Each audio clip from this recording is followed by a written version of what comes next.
ভূমিকম্প বিষয়ে একটি মহড়া। আমাদের বিভিন্ন প্রাকৃতিক দুর্যোগের মধ্যে ভূমিকম্পের একটি অন্যতম দুর্যোগ হচ্ছে বয়স্ক নানা এবং সেই সাথে রয়েছে তার মেয়ে। তার পাশে রয়েছে একটি গ্রাম্য বাজার। গ্রাম্য বাজারে তিনজন নারী তাদের দৈনন্দিন যেসব ক্রয় বিক্রয় করে সেগুলো নিয়ে বসেছে বাজারে। সেই সাথে দেখছি একজন বাঘ শ্রবণ প্রতিবন্ধী একজন ভাই,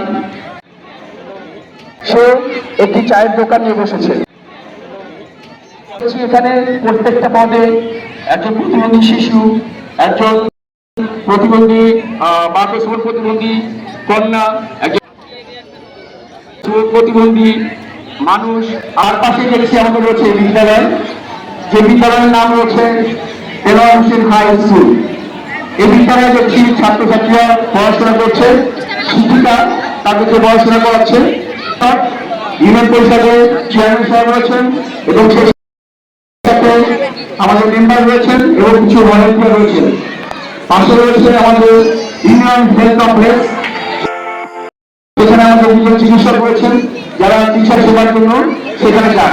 এই পাশে রয়েছে এনজিও কর্মী এবং স্বেচ্ছাসেবক,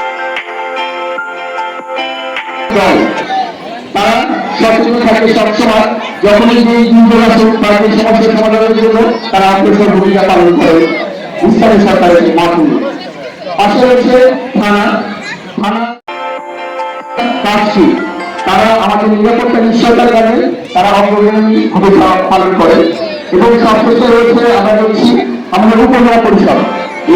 উপজেলা পরিষদে আমাদের যত রকম দাবি, যত রকম সিদ্ধান্ত সবকিছুই সেখান থেকে আমাদের গ্রহণ করা হয় এবং সেখান থেকে এই দাবিগুলো আমাদের গ্রহণের মাধ্যমে আমাদের দেশে আমাদের গ্রামে বা আমাদের ইউনিয়নের যত যাবতীয় কার্যক্রম থাকে সেগুলোকে সামনে দিকে নিয়ে আসে।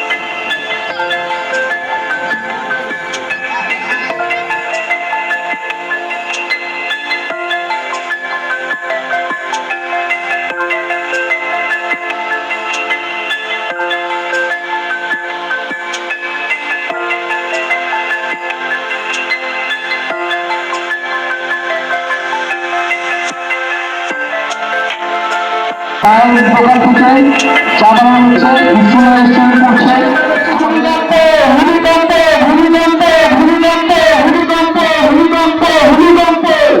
ভূমিকম্প এসেছে, ভূমিকম্প ভূমিকম্প ভূমিকম্প।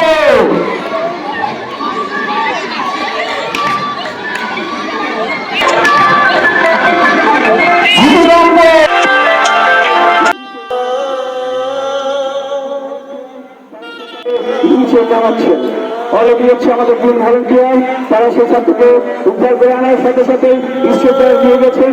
সেই স্ট্রেচার করে তারা পরবর্তীতে সেই ক্ষেত্রতে প্রাথমিক চিকিৎসা দেওয়ার জন্য সেখানে নিয়ে যাবেন।